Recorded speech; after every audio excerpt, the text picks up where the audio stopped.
Released court documents claim that Fox News executives knew that the network was reporting false information about the 2020 presidential election. In the months leading up to the January 6th attack, hosts were saying one thing behind the scenes, but the opposite on air. CBS's Nicole Killian has more. This might go down as one of the most devastating courtroom moments in Donald Trump's entire career. Not a political attack, not a media scandal, not even a leaked recording. This came from a judge in a written ruling that will sit in the permanent legal record forever. And the words that judge used? They didn't just criticize Trump. They completely destroyed the story Trump has spent decades telling the world about himself. Because in that ruling, the judge said Trump's sworn testimony was hollow and untrue. And once you understand what that phrase actually means in a courtroom, you start to realize why this moment could be the collapse of the entire Trump narrative. But here's where the story gets even more dramatic, because this ruling didn't happen in isolation. At the exact same time Trump was being exposed in civil court, he was also being hit with criminal contempt warnings and dozens of federal court violations across the country. In other words, courtroom after courtroom is now documenting the same pattern. And when judges start putting that pattern into permanent written rulings, that's when things get very dangerous. Let's walk through what actually happened here, because the ruling from Judge Arthur Engoron in New York wasn't just another legal setback. It was a direct attack on the foundation of Trump's identity. For decades, Trump has built his brand on one core story: the idea that he's a brilliant businessman, a billionaire genius, a deal maker whose success proves that his instincts are superior to everyone else. That story isn't just part of Trump's image, it's the load-bearing wall holding up his entire political career. The business empire is the proof, the wealth is the evidence, the success is the credential.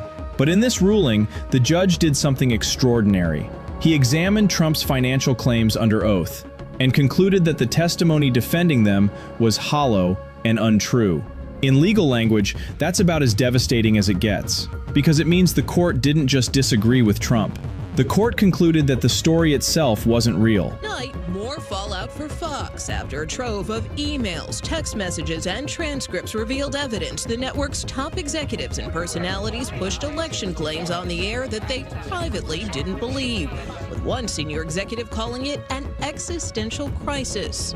I'm not surprised that intelligent people realized that what they were saying on the air was untruthful, was lies, and I'm just disappointed that they would sell their personal integrity so cheaply. Now, most people hear a phrase like hollow and untrue and think it just means the judge didn't believe Trump. But in legal terms, it's much worse than that, because judges usually go out of their way to use neutral language. They'll say things like, the testimony was not persuasive, or the witness lacked credibility.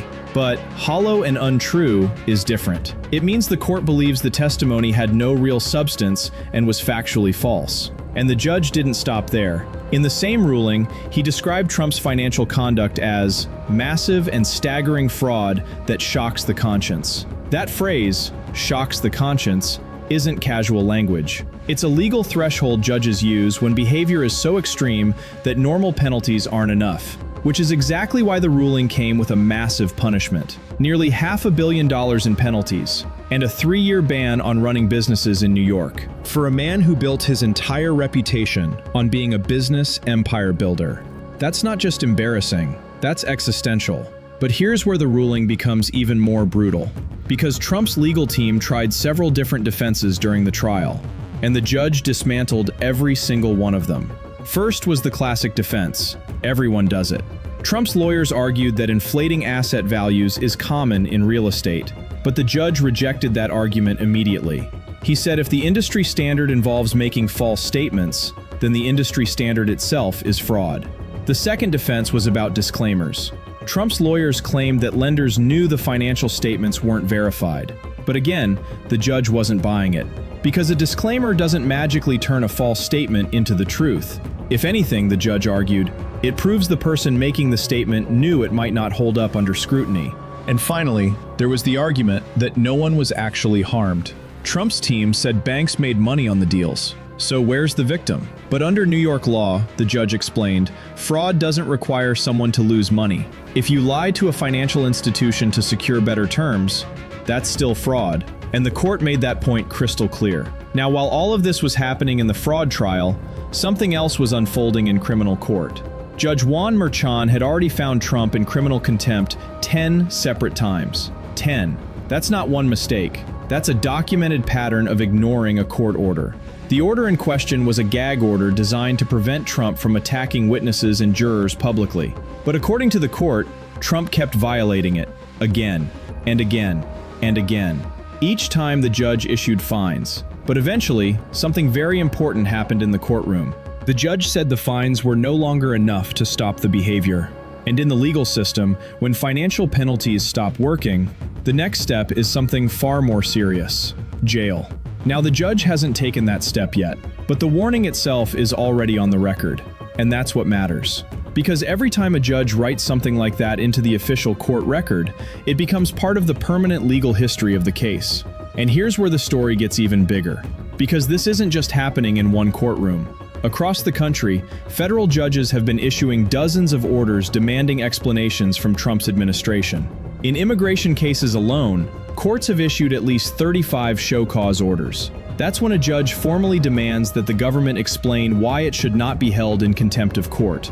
In one district in New Jersey, there were reportedly more than 50 violations of court directives. And according to the rulings, some of those violations weren't accidental. Judges found they were intentional, meaning officials knew what the court orders required and chose not to follow them. When you zoom out and look at all these rulings together, a pattern starts to appear. Civil court says Trump's testimony was hollow and untrue. Criminal court says he repeatedly violated a judge's order. Federal courts say government officials intentionally ignored legal directives. Different judges, different cases, different legal systems, but they're all documenting the same behavior, treating the law as optional. Now, political scandals come and go all the time, but court rulings are different. Because when a judge writes something in a legal opinion, it becomes permanent. You can spin it, you can criticize it, you can appeal it, but the words themselves remain in the official record forever. And right now, the official record contains phrases like hollow and untrue, staggering fraud, shocks the conscience, not sufficient to deter. Those are not campaign talking points. Those are judicial findings, and they are now permanently attached to Trump's legal history. Which brings us back to the real question: why does this matter so much? Because the ruling didn't just punish Trump financially, it attacked the very story that launched his political career.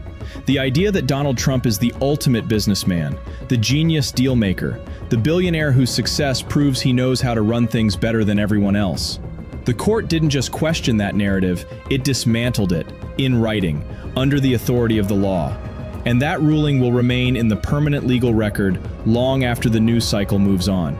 Meanwhile, the appeals are still coming, the contempt warnings are still active, and federal courts are still investigating potential violations across the country. In other words, the courtroom story surrounding Donald Trump isn't ending. If anything, it's just getting started.